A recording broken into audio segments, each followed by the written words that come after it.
بسم اللہ الرحمن الرحیم۔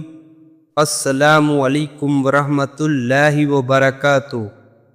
میں نے حسن بن علی رضی اللہ تعالیٰ عنہ سے پوچھا، آپ نے رسول اللہ صلی اللہ علیہ وسلم سے کیا چیز یاد کی ہے؟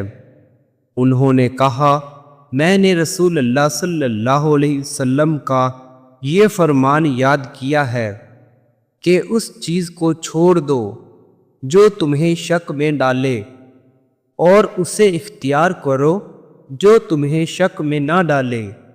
سچائی دل کو مطمئن کرتی ہے اور جھوٹ دل کو بے قرار کرتا ہے اور شک میں مبتلا کرتا ہے۔ جامعہ ترمذی حدیث نمبر 2518۔ رسول اللہ صلی اللہ علیہ وسلم نے فرمایا، جو شخص حلال کھائے، سنت پر عمل کرے اور لوگ اس کے شر سے محفوظ ہوں، وہ جنت میں داخل ہوگا۔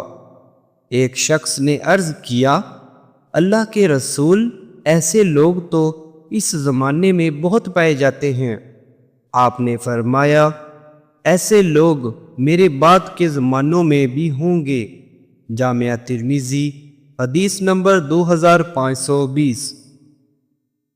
رسول اللہ صلی اللہ علیہ وسلم نے فرمایا، جس نے اللہ کی رضا کے لیے دیا اور اللہ کی رضا کے لیے روکا، اور جس نے اللہ کی رضا کے لیے محبت کی اور اللہ کی رضا کے لیے عداوت و دشمنی کی اور اللہ کی رضا کے لیے نکاح کیا، تو یقیناً اس کا ایمان مکمل ہو گیا۔